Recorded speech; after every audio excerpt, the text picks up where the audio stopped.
Good morning बच्चों। हम अपना ज्योग्राफी का जो लास्ट चैप्टर कर रहे हैं सिलेबस का, आज हम उसको ख़त्म करेंगे और आज हम पढ़ रहे हैं संचार सेवाएं। यानी मीडिया भी उसमें आ सकता है, या जो हमारी बातचीत का या हमारे जो तरीका है कि हम कैसे एक दूसरे के साथ संबंध बनाते हैं, चाहे वो व्यापार हो या हमारे व्यक्तिगत संबंध हो, वो सब के बारे में हम देखेंगे। तो संचार सेवाएं बेटा, जब से मनुष्य इस दुनिया में आया है तब से वो विभिन्न माध्यमों से अपनी बातचीत कर रहा है और विभिन्न प्रकार के संचार के माध्यमों का प्रयोग कर रहा है। लेकिन आज के आधुनिक युग में देखें तो गति बहुत तीव्र है, बहुत तेज है, बहुत जल्दी जल्दी मनुष्य जो है तरक्की कर रहा है और बहुत सारे संचार के साधनों का प्रयोग कर रहा है। जैसे निजी दूरसंचार या जन संचार में देखें तो दूरदर्शन यानी टीवी, रेडियो, समाचार पत्र, प्रेस, सिनेमा आदि देश के प्रमुख संचार साधन हैं। भारत का डाक संचार यानी जो चिट्ठियों का ना, पोस्ट ऑफिस, डाक संचार तंत्र विश्व का बृहत्तम है और सबसे बड़ा जो डाक संचार का जो साधन है, माध्यम है हमारे देश का, वो विश्व में सबसे बड़ा है हमारा, यानी पोस्ट ऑफिस वाला। यह पार्सल, निजी पत्र व्यवहार और तार आदि को संचालित करता है। यानी पोस्ट ऑफिस में हम लेटर्स भी भेज सकते हैं। आजकल तो बहुत ईजी हो गया, इंटरनेट के ज़रिए, ईमेल के ज़रिए से, व्हाट्सएप के ज़रिए से बहुत सारी चीज़ें हैं कि हम तुरंत भेज सकते हैं। लेकिन जो पोस्ट ऑफिस है आज भी उसकी अहमियत है। हम टेलीग्राम भेज सकते हैं या हम पार्सल्स भेज सकते हैं, कोरियर वगैरह होते हैं, पार्सल भेज सकते हैं या निजी पत्र हम भेज सकते हैं। कार्ड और लिफाफा बंद चिट्ठी पहली श्रेणी की डाक समझी जाती है और विभिन्न स्थानों पर वायुयान द्वारा पहुंचाए जाते हैं। द्वितीय श्रेणी की डाक में रजिस्टर्ड पैकेट, किताबें, अखबार, मैगजीन आती हैं। ये धरातलीय डाक द्वारा पहुंचाए जाते हैं और इनके लिए स्थल और जल परिवहन दोनों का प्रयोग किया जाता है। बड़े शहरों नगरों में डाक संचार में शीघ्रता हेतु हाल ही में 6 डाक मार्ग बनाए गए हैं। इन्हें राजधानी मार्ग, मेट्रो चैनल, ग्रीन चैनल व्यापार या व्यापार चैनल, भारी चैनल और दस्तावेज चैनल के नाम से जाना जाता है। यानी 6 ऐसे संचार के डाक से संबंधित चैनल बनाए गए हैं जिनको कि इन नामों से जाना जाता है, जो मैंने अभी नाम तुम लोगों को बताए हैं। दूरसंचार तंत्र भारत एशिया महाद्वीप में अग्रणी है। नगरीय क्षेत्रों के अलावा भारत के 2/3 से अधिक गांव एसटीडी दूरभाष सेवा से जुड़े हुए। एसटीडी बूथ्स होते हैं ना, आईएसडी, एसटीडी। आईएसडी होता है इंटरनेशनल सब्सक्राइबर डायलिंग और एसटीडी होता है जो हम अपने देश के अंदर ही करते हैं।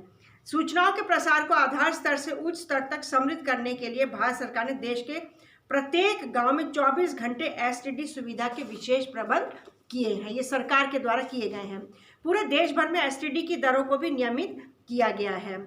जनसंचार मानव को मनोरंजन के साथ बहुत से राष्ट्रीय कार्यक्रमों और नीतियों के विषय में जागरूक करता है। यानी अभी जैसे कोविड का सीजन आया था, पैंडेमिक हुआ, तो हमें न्यूज़ के ज़रिए, दूर संचार से, या हमें टीवी के माध्यम से, रेडियो के माध्यम से, समाचार पत्रों के माध्यम से हमें पता लगा। फिर अभी जैसे हमने 26 जनवरी मनाई है तो वो भी हमने टीवी पर देखी, रेडियो पर भी देखी और हमने अपने मोबाइल पर भी देखी। तो ये सब हमारे लाभ के लिए है। इसमें रेडियो, दूरदर्शन, समाचार पत्र, पत्रिकाएं, किताबें, चलचित्र आदि आते हैं। भारत में वर्ष भर अनेक समाचार पत्र और सामयिक पत्रिकाएं प्रकाशित की जाती हैं। समाचार पत्र तो हमें पता है रोज आता है और लाखों करोड़ों लोग समाचार पत्र का फायदा उठाते हैं। यह पत्रिकाएं सामयिक होने के नाते कई प्रकार की हैं। समाचार पत्र लगभग 100 भाषाओं और बोलियों में प्रकाशित होते हैं। इमेजिन कर सकते हैं, 100 भाषाओं में समाचार पत्र छपते हैं हमारे देश में और सब बिकते हैं। अब इसके बाद हम देखेंगे अंतरराष्ट्रीय व्यापार यानी इंटरनेशनल बिजनेस जो है। राज्यों और देशों में व्यक्तियों के बीच वस्तुओं का आदान प्रदान व्यापार कहलाता है। हमें मालूम है वस्तुओं का आदान प्रदान राज्यों और देशों के बीच कहलाता है व्यापार। बाजार एक ऐसी जगह है जहां इसका विनिमय होता है। 2 देशों के बीच यह व्यापार अंतरराष्ट्रीय व्यापार कहलाता है। जब 2 देशों के बीच में यह व्यापार होता है तो ये अंतरराष्ट्रीय व्यापार कहलाता है। यह समुद्री, हवाई और स्थलीय मार्गों द्वारा हो सकता है। यद्यपि स्थानीय व्यापार शहरों, कस्बों और गांव में होता है, राज्य स्तरीय व्यापार 2 या अधिक राज्यों, जैसे 2 देशों के बीच में होता है, ऐसे 2 राज्यों के बीच में भी व्यापार हो सकता है। सभी देश अंतर्राष्ट्रीय व्यापार पर निर्भर है क्योंकि संसाधनों की उपलब्धता क्षेत्रीय है, अर्थात इनका वितरण असमान है।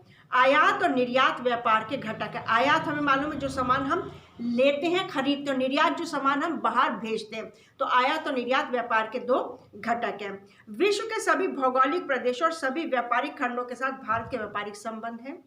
पिछले कुछ वर्षों से वर्ष 2016-17 तक निर्यात वाली वस्तुएं थी, बहुत सारी चीज़ें थी जैसे कृषि से संबंधित थी, या धातुएं थी, या रत्न और जवाहर यानी डायमंड भी हो सकता है, उसमें गोल्ड भी हो सकता है, ये सब भी चीज़ें बाहर भेजी जा रही थी। और भी बहुत सारी चीज़ें लिखी कि क्या क्या चीज़ों को हम आयात करते हैं और क्या क्या चीज़ों को हम निर्यात करते हैं। ठीक है, अब है पर्यटन। पर्यटन यानी टूरिज्म, जो लोग घूमने आते हैं एक व्यापार के रूप में।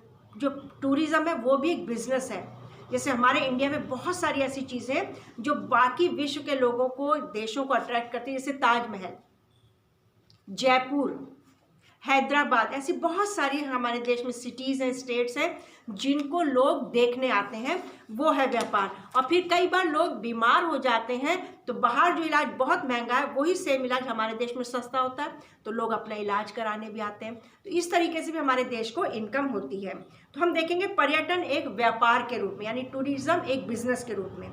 पिछले 3 दशकों में 30 सालों में भारत में पर्यटन उद्योग में बहुत ज़्यादा वृद्धि हुई है। वर्ष 2014 की अपेक्षा 2015 के दौरान देश में विदेशी पर्यटकों के आगमन में 4.5% वृद्धि की दर्ज की गई, जिसमें 1,35,193 करोड़ विदेशी मुद्रा प्राप्त की गई। इतनी विदेशी मुद्रा तो डॉलर्स में भी हो सकती है, पॉन्ड्स में भी हो सकती है।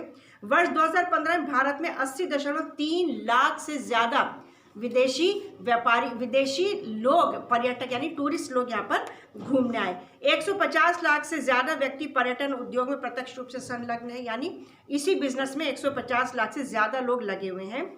पर्यटन राष्ट्रीय एकता को प्रोत्साहित करता है। एक तो राष्ट्रीय एकता होती है, देश में एकता बनता है। अब जैसे कोई टूरिस्ट आ रहा है, मान लो नैनीताल है या राजस्थान है, जयपुर, या ताजमहल देखने जाते हैं, तो उसे देखने लोग ताजमहल तो देखने जा रहे हैं, लेकिन उसके साथ साथ वहाँ की चीज़ों की भी तो बिक्री होती है। होटल्स चलते हैं, लोग रुकेंगे कहाँ पर अगर घूमने आएंगे, फिर वहाँ पर खाने पीने के भी चलते हैं, फिर वहाँ चीज़ें भी बिकती हैं। तो ये सब टूरिज्म जो है ये मिलके चलता है। अंतर्राष्ट्रीय स्तर पर यह हमें संस्कृति और विरासत की समझ विकसित करने में सहायक है। विदेशी पर्यटक भारत में विरासत पर्यटन, पारी पर्यटन, रोमांचकारी पर्यटन, सांस्कृतिक पर्यटन, चिकित्सा पर्यटन और व्यापारिक पर्यटन के लिए आते हैं। मतलब इन सब कामों के लिए लोग आते हैं। देश के विभिन्न भागों में पर्यटन की अपार संभावनाएं हैं।